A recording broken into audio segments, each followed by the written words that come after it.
One of the things evolutionists say, of course, is that there is no God. Evolution is the process whereby we came here. But let's look at that argument for a minute. But first, you probably noticed something different about this video. It's upside down.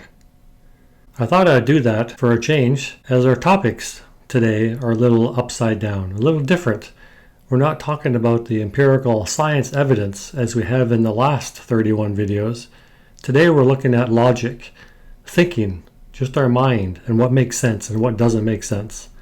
Universe. You must know every place to know that there's no God out there. In fact, the multiverse is the modern idea that there's virtually an infinite number of universes out there. So thus to say there is no God means you know every detail, every place in every universe to know that there is no God out there. Even more than that, you have to know what's outside the multiverse, what's beyond all these infinite number of universes, to know that there's no God out there. For someone to be able to know that, to say there's no God, to know everything that's out there, by definition, that person must be God, because God is the only one who knows everything. So by saying there is no God, the person indirectly is claiming that they are God, thus there is a God. So we have a contradiction. To say there is no God is not a valid statement. No one can really know for sure.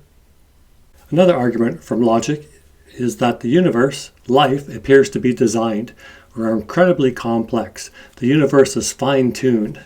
Richard Dawkins, a very well-known and famous British scientist, says the universe appears to be designed. There's the appearance of design, but that actually is not design. It's just the appearance of design. Really? Well, if something looks to be designed, there's nothing to prove that it has not been designed. The logical conclusion is to assume that it has been designed until such proof comes to light that shows it has not been designed. Evolution is a theory, it's not a proof. Thus, to say there's no design is again an invalid statement.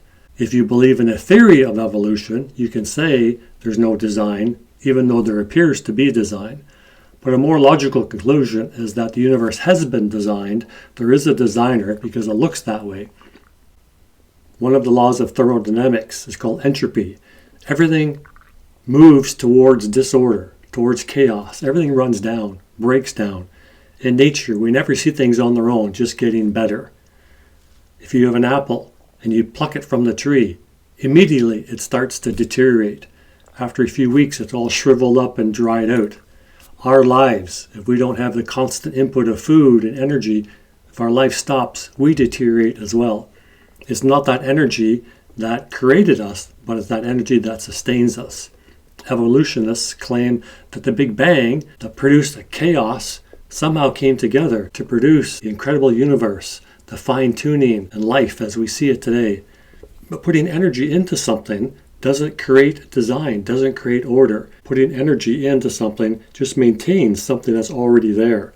So how did that design already get there? Evolution has no answer. The Big Bang process would just leave a big mess, not an ordered design, no matter how long you left it sitting. Next, we have cause and effect, action and reaction. For every action, there's an equal and opposite reaction. To have an action, you must have an object on which that action happens. Stephen Hawking, the famous physicist, wrote a book called The Grand Design.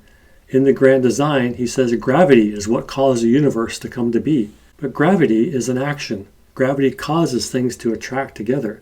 But they need an object. Gravity works on an object. Yet, they say in the beginning there was nothing, only gravity. Well, first of all, gravity is something. It's the action. But an action can't work if there's no object for that action to work on. And they said there is nothing. Thus again, logic says there's no action and reaction when there's no object for that action to work on. So the evolution argument that gravity caused the universe, again, comes up false. We as human beings have a concept of right and wrong, of good and evil. Where did that come from? Why do we all have that built into us? Even from a very young age, young children, they know to obey or disobey their parents. Who determines what's right and wrong?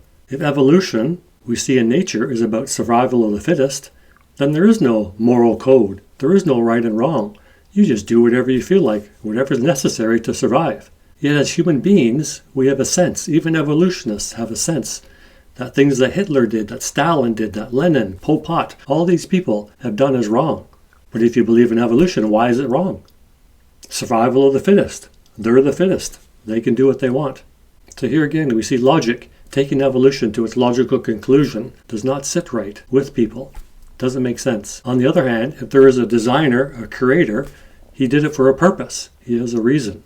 Along with that purpose, he built into us this moral code, this value systems.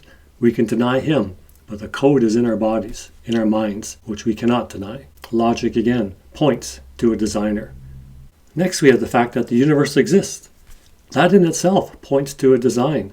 As already stated, the universe is very orderly, very precise. Planets move in orbits. Life is repeatable. We're born, we die, we have offspring.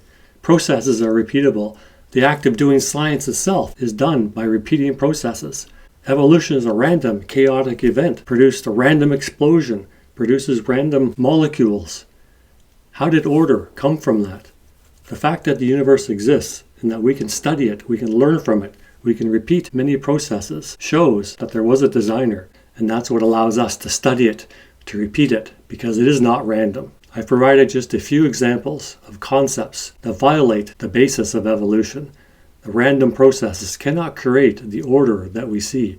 We have no evidence anywhere of random processes creating the order that we see in our universe today. We at the Museum of Natural Science and History are working towards building a full-size science center to share this kind of information and much more from many different fields of science, to showcase evolution compared to creation, to a designer compared to random processes.